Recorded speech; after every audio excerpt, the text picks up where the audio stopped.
ইসরায়েলের বিরুদ্ধে আত্মরক্ষার অভিযানে বাধা দিলে ওই অঞ্চলে থাকা যুক্তরাজ্য ও ফ্রান্সের ঘাঁটিগুলোকে লক্ষ্যবস্তু করার হুঁশিয়ারি দিয়েছে ইরান। আর ইরান ক্ষেপণাস্ত্র হামলা বন্ধ না করলে তেহরান পুড়ে ছাই হয়ে যাবে বলে হুঁশিয়ারি দিয়েছেন ইসরায়েলের প্রতিরক্ষা মন্ত্রী। এদিকে ইরানের হামলায় ইসরায়েলে আহত হয়েছে অন্তত ৮০ জন, প্রাণ গেছে ৩ জনের। এ নিয়ে আমাদের সাথে যোগ দিয়েছেন ঢাকা বিশ্ববিদ্যালয়ের শান্তি ও সংঘর্ষ অধ্যয়ন বিভাগের চেয়ারম্যান ডক্টর সাবের আহমেদ চৌধুরী। কাকরাইল থেকে আমাদের সাথে যোগ দেবেন রাজশাহী বিশ্ববিদ্যালয়ের আন্তর্জাতিক সম্পর্ক বিভাগের সাবেক সভাপতি ডক্টর সৈয়দ আবদুল্লাহ আল মামুন। ও বনানী থেকে এই মুহূর্তে আমাদের সাথে যোগ দিয়েছেন বিটিএমএ পরিচালক রাজীব হায়দার। আপনাদের তিনজনকেই স্বাগত জানাচ্ছি ইন্ডিপেন্ডেন্ট টেলিভিশনে। বান্ডেল থাকলে প্রতি সেনমানিতে টাকা বাঁচবে। বিকাশ সেনমানি বান্ডেল কিনে জিতুন প্রতি লেনদেনে। তবে শুরুতেই চলে যেতে চাই সাবের আহমেদ চৌধুরীর কাছে। জনাব সাবের আহমেদ চৌধুরী, যেটি জানতে চাই যে তৃতীয় বিশ্বযুদ্ধের আভাস পাওয়া যাচ্ছে কি? তৃতীয় বিশ্বযুদ্ধের আভাস এখনো পরিস্থিতি সেই পর্যায়ে পৌঁছেনি, তবে এখানে উল্লেখ্য যে ইরানে এই হামলাটা হচ্ছে ইসরায়েলের পক্ষ থেকে সবচাইতে সিরিয়াস যে হামলা বা বড় ধরনের হামলা।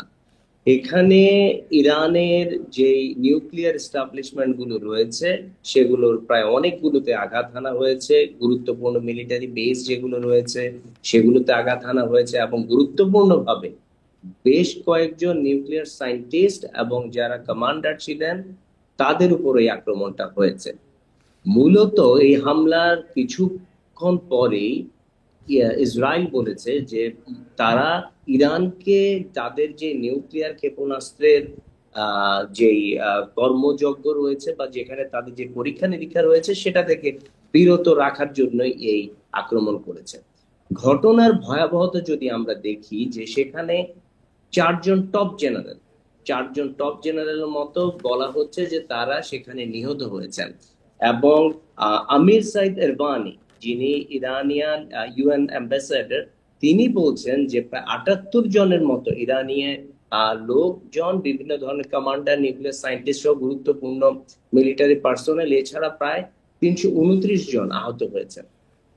তো এই যে ৭৮ জন নিহত হওয়া এবং ৩২৯ জন একটা হামলাতেই, এই জায়গাটা কিন্তু খুব গুরুত্বপূর্ণ। যদিও এই হামলার পরপরই ইরানের যে ধর্মীয় নেতা রয়েছেন আয়াতুল্লাহ রুহুল্লাহ খোমেনি, উনি বলেছেন যে ইরান এটার পাল্টা জবাব দিবে। এবং এর পরপরই আমরা দেখেছি যে ইরান আবার আক্রমণ করেছে ইসরায়েলে, যদিও ইসরায়েলের পক্ষ থেকে বলা হচ্ছে যে যার বেশিরভাগই তারা সেটা থামিয়ে দিতে সক্ষম হয়েছে। বেশ কিছু লোকজন আহত হয়েছে, কিন্তু তাদের বড় ধরনের কোনো ক্ষয়ক্ষতি হয়নি। এখানে একটা জিনিস খুবই গুরুত্বপূর্ণ যে আগামী রবিবারে, মানে বলা যায় যে আগামীকালই কিন্তু একটা নেগোশিয়েটিং মিটিং ইউএস এর সাথে ইরানের হওয়ার কথা ছিল। তো সেই নেগোশিয়েটিং মিটিংটা ঠিক পূর্ব মুহূর্তে এই যে হামলা, এটার একটা বিশেষ গুরুত্ব রয়েছে। এখানে আমি একটা কথা উল্লেখ করব যে বেশ কিছুদিন পূর্বে আপনার রাশিয়া এবং ইউক্রেন যে হামলাটা করলো রাশিয়াতে, তার পরপরই কিন্তু একটা পিস টকেরও আলোচনা ছিল। এখন এখানে একটা বিষয় লক্ষণীয় যে এই ধরনের পিস টক বা নেগোশিয়েটিং মিটিং এর কথা বলে প্রতিপক্ষকে কি কোনোভাবে তার যে রক্ষা কবচগুলো রয়েছে সেখান থেকে কি একটা শিথিল জায়গায় নিয়ে আসার জন্য এই ইনিশিয়েটিভ গুলো নেওয়া হয় কিনা, এই বিষয়টাতেই আসবো। জনাব সাবের আহমেদ চৌধুরী থাকুন আমাদের সাথে। এবার চলে যেতে চাই বিটিএমএ পরিচালক রাজীব হায়দারের কাছে। জনাব রাজীব হায়দার, যেটি জানতে চাই যে বিশ্ব বাণিজ্য কতটা হুমকির মধ্যে পড়ছে? ধন্যবাদ। আসলে এটা বলতে অনস্বীকার্য যে বিশ্ব বাণিজ্য একটা চরম হুমকির মধ্যে পড়তে যাচ্ছে। কারণ আপনারা যখনই দেখবেন যে কোনো যুদ্ধ বিগ্রহ কিন্তু আমাদের গ্লোবাল সাপ্লাই চেন একটা বড় ডিসরাপশন আনে। আমাদের লজিস্টিক্সের খরচ বেড়ে যায়, তার মানে ট্রান্সপোর্টেশনের খরচ বেড়ে যায়। অ্যাট দ্য সেম টাইম বিশ্বের জ্বালানি বাজার খুব অস্থিতিশীল হয়ে যায়। তেলের মূল্য বেড়ে যাবে, হয়তো এলএনজির প্রাইস বেড়ে যাবে। সো আমাদের মতন দেশ যারা এখন জ্বালানি ইম্পোর্ট বা আমদানি নির্ভর, এবং আমাদের রাজীব হায়দার, আজকেই আমরা দেখেছি জ্বালানি তেলের দাম এবং স্বর্ণের দাম কিন্তু বেড়ে গেছে। জি, আমি এটাই বলতে যাচ্ছিলাম যে এই যে জ্বালানি তেলের দাম বেড়ে যাবে এবং গ্লোবাল লজিস্টিক্স এর কস্টটা বেড়ে যাচ্ছে, মানে ট্রান্সপোর্টেশন খরচ বেড়ে যাবে, শিপিং খরচ বেড়ে যাবে। এগুলো সবকিছুই কিন্তু আমাদের মতন এক্সপোর্ট ওরিয়েন্টেড যে দেশগুলো আছে আমরা যেসব যে আমাদেরকে অনেক ভালনারেবল করে ফেলবে, এবং আমাদের কস্ট অফ ডুইং বিজনেস বেড়ে যাবে, যেটা আমাদের গ্লোবাল কম্পিটিটিভনেসটাকে কমিয়ে দিবে। সো আসলে এটা একটা চরম শঙ্কার বিষয়, কারণ আমরা ইউক্রেন এবং রাশিয়ার যুদ্ধের যেই ভয়াবহ এফেক্টটা, এটা কাটাতে না কাটাতেই এখন এই ইরান এবং ইসরায়েলের মতন দুটা পরাশক্তি এখন একে অপরের মুখোমুখি দাঁড়িয়ে গেছে। সো এটা কিন্তু একটা গ্লোবাল পলিটিক্সে এটার একটা বিরাট ইম্প্যাক্ট হবে, এবং এটাই দেখতে হবে সামনের দিকে যে এটার ভয়াবহতা আসলে কতদূর যায়, তার উপরে ডিপেন্ড করবে আমাদের এটা নেক্সট কনসিকুয়েন্সেস গুলো। সো আমি বলতে চাই যে from business perspective or point of view আমরা দারুণভাবে আতঙ্কিত এবং শঙ্কিত, কারণ এই মুহূর্তে দেশের অর্থনীতির অবস্থা ভালো না। তারপরে যদি এরকম একটা গ্লোবাল টার্মোয়েল আমাদের সামনে এসে দাঁড়ায়, তাহলে তার ধাক্কাটা আমরা সামলে নিতে পারবো কিনা এটা সময় বলে দেবে। জি, জনাব ধন্যবাদ। রাজীব হায়দার থাকুন আমাদের সাথে। এবার চলে যেতে চাই ডক্টর সৈয়দ আব্দুল্লাহ আল মামুনের কাছে। জনাব মামুন, আপনাকে স্বাগত জানিয়ে যেটি জিজ্ঞেস করতে চাই আপনাকে, যে একের পর এক যুদ্ধের পেছনে আসলে কারণটা কি দেখছেন, যুক্তরাষ্ট্র কি চায় বলে আপনার মনে হয়? দেখুন, যুক্তরাষ্ট্র কি চায় সেটি কিন্তু যুক্তরাষ্ট্র ইতিমধ্যে প্রকাশ করেছে।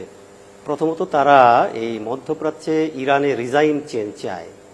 দ্বিতীয়ত এই ইউরোপীয় ইউনিয়ন যেটা বলেছে এবং যুক্তরাষ্ট্রের কথাটাও এটাই, যে ইরানকে তারা কোনো ক্রমে পারমাণবিক শক্তিধর রাষ্ট্রে পরিণত হতে দেবে না। মোট কথা হচ্ছে যে এইখানে ইসরায়েল যে রাষ্ট্রটা সেকেন্ড ওয়ার্ল্ড ওয়ারের পরে প্রতিষ্ঠিত হয়েছিল, তারা ইসরায়েল রাষ্ট্রটাকে একটা বড় রাষ্ট্রে পরিণত করার অংশ হিসেবে যে গাজাতে যে যুদ্ধটা চলছে, ইতিমধ্যে আপনারা লক্ষ্য করেছেন ট্রাম্প কিন্তু বলেছেন যে মানে ফিলিস্তিনিদের জন্য মুসলিম রাষ্ট্রগুলোর কিছু জায়গা ছেড়ে দেওয়া উচিত। এই সব কিছু মিলিয়ে যেটা মনে হয় মার্কিন যুক্তরাষ্ট্র চাচ্ছে যে ইসরায়েলকে ওখানে সুসংহত করা এবং ইসরায়েল রাষ্ট্রটাকে অনেক বড় করা। এখন ইসরায়েলের জন্য এই মানে মধ্যপ্রাচ্যে একমাত্র ঝুঁকি হচ্ছে এখন ইরান। ইরান যদি কোনো ক্রমে পারমাণবিক শক্তিধর হয়ে ওঠে, তাহলে যুক্তরাষ্ট্র এবং যে তাদের মিত্র তাদের সেই স্বপ্ন কিন্তু বাস্তবায়ন হবে না। এবং ইরান কিন্তু ইতিমধ্যেই আপনারা দেখেছেন যে পারমাণবিক অস্ত্র নির্মাণের একেবারে কাছাকাছি চলে গিয়েছে। এই জন্য যে কোনো মূল্যে তারা মানে একটা রিজাইন চেঞ্জ করতে চায়, এইটার জন্যই তারা এই যুদ্ধটা শুরু করেছে আর কি। জি, জনাব আব্দুল্লাহ আল মামুন থাকুন আমাদের সাথে। আবারও চলে যাব জনাব সাবের আহমেদ চৌধুরীর কাছে। জনাব সাবের আহমেদ চৌধুরী, ক্ষমতা প্রতিষ্ঠা না অস্ত্র ব্যবসা, যুদ্ধ লাগানোর মূল কারণ কি বলে মনে হয় আপনার কাছে?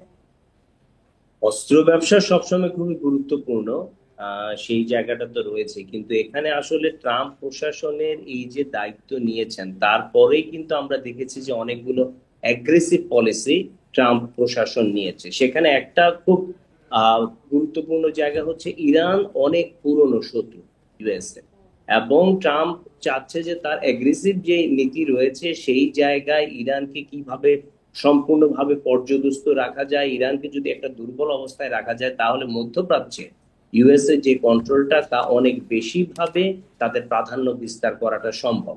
আমরা এর আগেই দেখেছি যে গাজা এবং ইসরায়েলের ক্ষেত্রে যেই যুদ্ধ অবস্থাগুলো ছিল, সেই জায়গাগুলোতেও কিন্তু ইসরায়েলকে বারংবার ইউএসএ সাপোর্ট দিয়ে এসেছিল।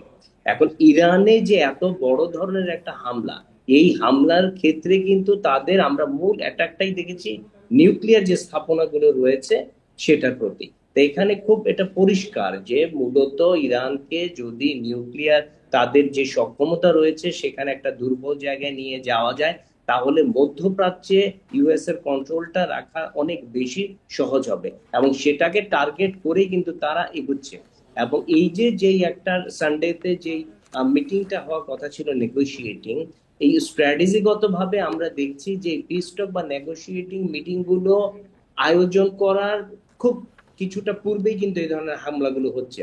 এটা আরেকটা গুরুত্বপূর্ণ বিষয় যে এই ধরনের ইনিশিয়েটিভে কিন্তু ভবিষ্যতে মানুষের বা দুপক্ষের যারা নেগোশিয়েট করে আস্থা কমে যাবে। এই জায়গাগুলোতে বিশ্বের যে ইউনাইটেড নেশনস থেকে অন্যান্য মহলগুলো রয়েছে, তাদেরও কিন্তু এই জায়গাটা খুব গুরুত্বপূর্ণ ভাবে দেখা প্রয়োজন। এবং আরেকটা বিষয় রয়েছে, আমরা ইরানের আয়াতুল্লাহ খোমেনি এবং অন্যান্যদের ওনারা বলছেন যে যদি ইউএসএ, ইউকে এবং ফ্রান্স তারা ইসরায়েলকে এইভাবে সহায়তা করতে থাকে, তাহলে সেই অঞ্চলে ইউএসএ এবং ফ্রান্সের যে স্থাপনাগুলো রয়েছে, তাদের বিভিন্ন শিপ বা অন্যান্য যে স্থাপনাগুলো রয়েছে, সেগুলোর উপরও কিন্তু ইরান হামলা করতে পারে। এই ধরনের জি হুমকিও কিন্তু অলরেডি দেয়া হয়েছে। জি ফলে জনাব সাবের বিষয়টাকে আহমেদ কিন্তু চৌধুরী থাকুন আমাদের সাথে, আবারও যাব জনাব ডক্টর সৈয়দ আব্দুল্লাহ আল মামুনের কাছে। জনাব মামুন, আপনি বলছিলেন যে যুদ্ধের কারণ বলছিলেন, ধর্ম নিয়ে রাজনীতি কি যুদ্ধের আরেকটি কারণ হয়ে দাঁড়িয়েছে কিনা?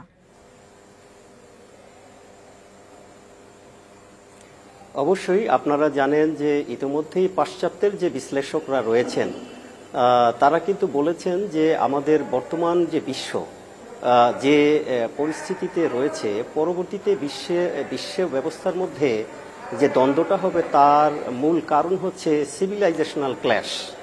সেই হিসেবে আপনারা দেখেন যে কয়েকটা সিভিলাইজেশনের মধ্যে ক্ল্যাশ রয়েছে। এর মধ্যে কিন্তু একমাত্র ইসলাম ধর্ম ভিত্তিক যে রাষ্ট্রগুলো, তাদের যে সিভিলাইজেশন এবং পৃথিবীর অন্যান্য রাষ্ট্রের যে সিভিলাইজেশন, তার মধ্যে মৌলিক কিছু পার্থক্য আছে। এই জন্য আপনারা লক্ষ্য করবেন যে মুসলিম কান্ট্রিগুলোর ব্যাপারে কিন্তু আপনার ইউরোপিয়ান সমস্ত কান্ট্রিগুলো কিন্তু একমত।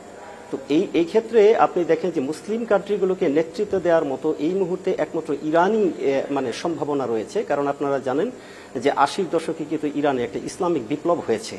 এখন ইরান যদি পারমাণবিক শক্তিধর রাষ্ট্র হয়ে ওঠে এবং মধ্যপ্রাচ্যের নেতৃত্ব নিতে পারে, তাহলে কিন্তু সেটা হবে যে এই যে পৃথিবীব্যাপী যে আপনি জিওনিজম এবং খ্রিস্টিয়ানিজম, এদের যে একটা যৌথ একটা সিভিলাইজেশন যেটার সাথে ইসলামের একটা কনফ্লিক্ট আছে, সেই জায়গায় কিন্তু তারা একটা বিপদে পড়ে যাবে।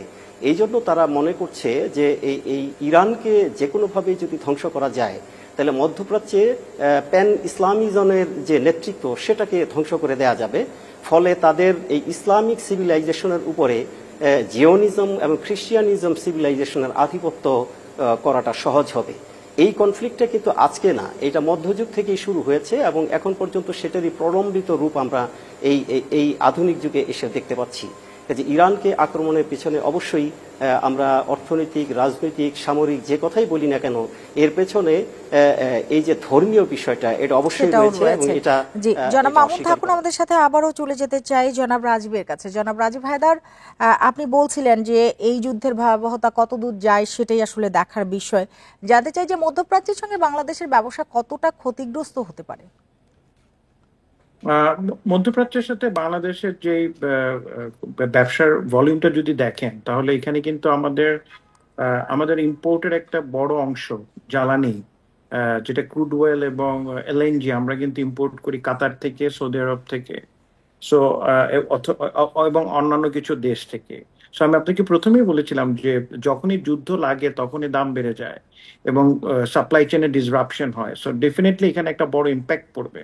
এট দ্য সেম টাইম আমাদের এক্সপোর্ট মার্কেটটা কিন্তু আসলে পটেনশিয়ালি আস্তে আস্তে বাড়ছিল ওদের এখানে। আমাদের আরএমজি এক্সপোর্ট মিডল ইস্টার কান্ট্রিগুলোতে 5 বছরের তুলনায় গত লাস্ট 5 থেকে 7 বছরে ভালো একটা প্রবৃদ্ধি হয়েছে।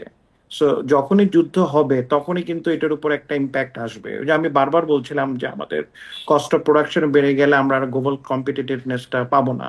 এবং আরেকটা জিনিস এখানে অ্যাড করতে যাচ্ছে, সেটা হলো আমাদের শ্রম বাজারে কিন্তু বড় একটা অংশ মধ্যপ্রাচ্যে কর্মরত। সো যখনই এরকম কোনো যুদ্ধ বা পলিটিক্যাল আনরেস্ট ক্রিয়েট হয়, তখন কিন্তু এটা ডাইরেক্টলি ওদের ডেভেলপমেন্ট ওয়ার্কে একটা বড় ইম্প্যাক্ট ফেলে। ইরানে আমাদের অনেক বাংলাদেশি হয়তো কাজ করছেন বা পার্শ্ববর্তী দেশগুলোতে কাজ করছেন। সো তখন কিন্তু তারাও একটু পজিশনে তাদের ডেভেলপমেন্ট কাজের গতি কমিয়ে দেয়। তো সেই ক্ষেত্রে কিন্তু একটা বড় অংশের কাজ হারানোর সব একটা দিক দিয়ে ঝুঁকি আসলে থেকে প্রভাবটা যায়। পড়ে।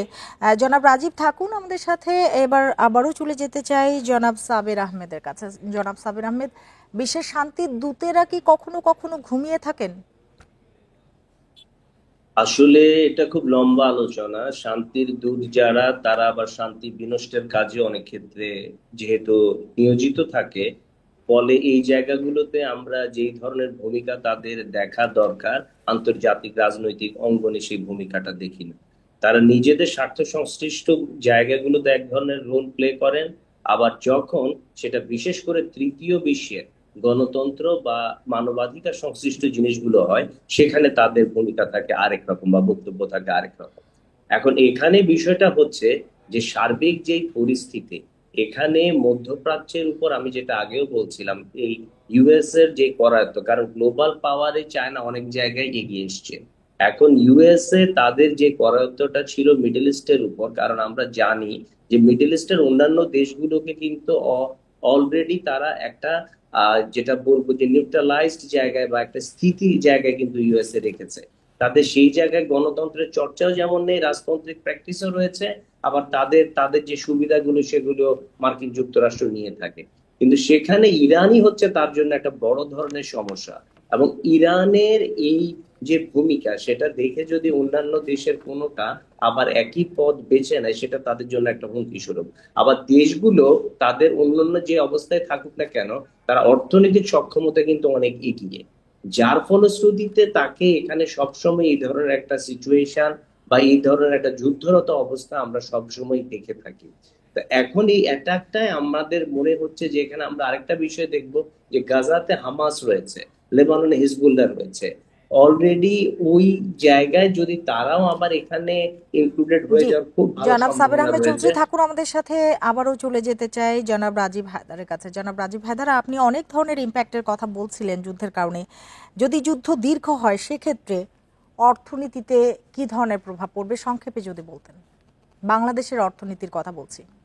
এই যুদ্ধ দীর্ঘ হলে বাংলাদেশের অর্থনীতিতে আসলে আমি ভালো ভয়ানক কিছু মানে মারাত্মক একটা প্রভাব পড়বে বলে আমি আশঙ্কা প্রকাশ করছি, যদিও আমি চাচ্ছি না কখন এটা হোক।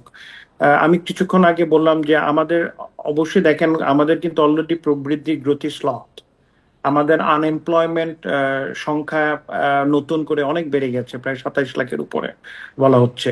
সো আমরা নিজেরাই কিন্তু অর্থনৈতিকভাবে এখন খুব একটা শক্ত বা জোরালো অবস্থানে নেই, আমরা একটা নড়বড়ে অবস্থানে আছি।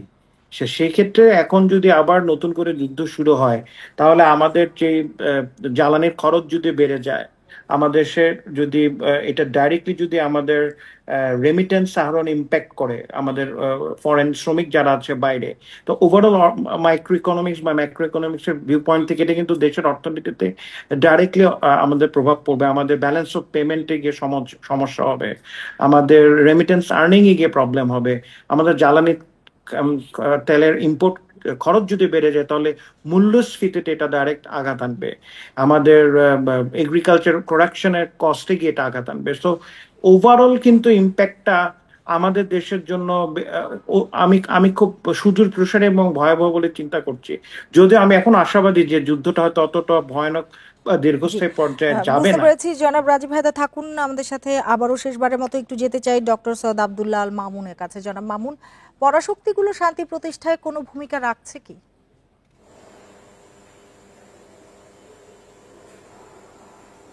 হ্যালো,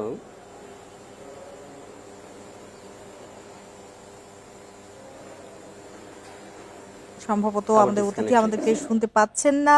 ডক্টর সাবের আহমেদ চৌধুরী এবং ডক্টর সৈয়দ আব্দুল্লাহ আল মামুন এবং জনাব রাজীব হায়দার, আপনাদের তিনজনকেই অনেক ধন্যবাদ আমাদের সাথে যোগ দেবার জন্য, আমাদের সময় দেবার জন্য।